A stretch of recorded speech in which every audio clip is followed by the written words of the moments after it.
میری بیوی خاموش بیٹی سب کچھ برداشت کر رہی تھی۔ مجھے وہ بہت کمزور لگ رہی تھی۔ سب کے گھر والے اس کے ساتھ تھے، لیکن وہ اتنی کمزور تھی کہ ان کی موجودگی کا احساس نہیں کر سکتی تھی۔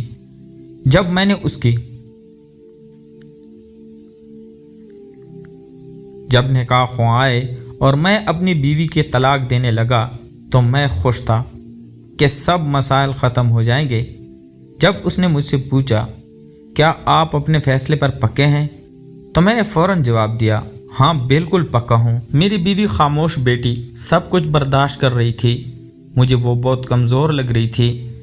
سب گھر والے اس کے ساتھ تھے، لیکن وہ اتنی کمزور تھی کہ ان کی موجودگی کا احساس نہیں کر سکتی تھی۔ جب میں نے ان کی آنکھوں میں شکست کی نظر دیکھی تو مجھے خوشی ہوئی کہ میں نے اپنا حق لے لیا اور اسے دکھا دیا کہ وہی ہمیں اس حال تک لے آئی ہے۔ چند منٹ بعد ہم نے اسے طلاق دے دی۔ اس دن میں اپنے بستر پر لیٹا اور محسوس کیا کہ دنیا کی سب مشکلات غائب ہو گئی ہیں۔ میں آزاد ہو گیا ہوں۔ دل بھر کے کھانا کھایا۔ 3 سال تک میں مسائل، سر درد اور اختلاف کا سامنا کر رہا تھا۔ آخر کار میں سکون میں آ گیا۔ نماز پڑھ کر اللہ کا شکر ادا کیا۔ اپنے گھر والوں کے پاس گیا اور وہ خوش تھے کہ میں نے اس سے نجات پا لی۔ میں نے اپنی زندگی بھر دوبارہ آزادانہ طور پر جینے کا آغاز کیا، لیکن زیادہ وقت نہیں گزرا اور چیزیں میری توقعات کے خلاف ہو گئیں۔ ہر کوئی اپنی زندگی میں مصروف ہو گیا۔ ہر رات کے آخر میں وہ اپنے کمرے میں بند ہو جاتے اور میں اپنے کمرے میں اکیلا، کمزور اور تنہا رہ جاتا تھا۔ میرے بھائی جو ہمیشہ میری بیوی کے بارے میں باتیں کرتے تھے، انہوں نے میری طرف دھیان دینا چھوڑ دیا۔ میری ماں جو یہ دکھانے کی کوششیں کرتی تھی کہ وہ میری بیوی سے زیادہ محبت کرنے والی ہے، اس نے بھی وہی محبت اور توجہ دینا چھوڑ دی۔ وہ اپنی پرانی حالت میں واپس آ گئی۔ جو لوگ مجھے اس پر بھڑکاتے تھے وہ بھی کال کرنا چھوڑ چکے تھے۔ جب میں عید کی رات بیمار ہوا اور بخار چڑھ گیا، میں نے اپنے بھائی کو فون کیا۔ اس نے میری آواز سے نہیں پہچانا کہ میں بیمار ہوں، حالانکہ میری آواز بخار کی وجہ سے صاف نہیں تھی۔ مجھے ایک دفعہ یاد آیا کہ میری بیوی نے مجھے ایک دن باہر جاتے ہوئے فون کیا اور پوچھا آپ خیریت سے ہیں؟ وہ بے وجہ پریشان تھی۔ اس وقت مجھے کمزوری محسوس ہو رہی تھی اور میں نے ہسپتال میں ڈرپ لگوائی تھی بغیر اسے بتائے کہا ہے۔ وہ سکون جن کا انہوں نے وعدہ کیا تھا، کیوں کوئی میری زندگی کی خبریں جاننے کا خواہشمند نہیں رہا جیسے وہ میری بیوی کے ہوتے ہوئے تھے۔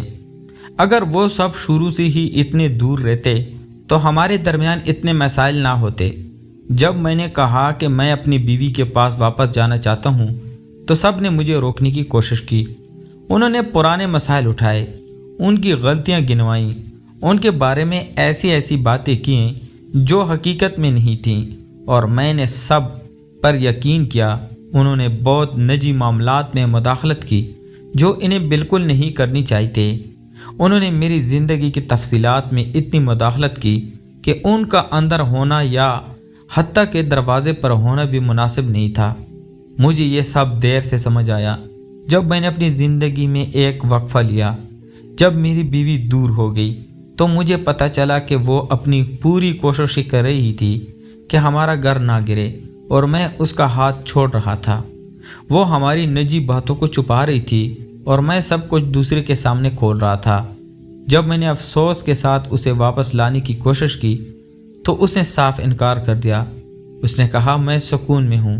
یہ جملہ مجھے کہنا چاہیے تھا۔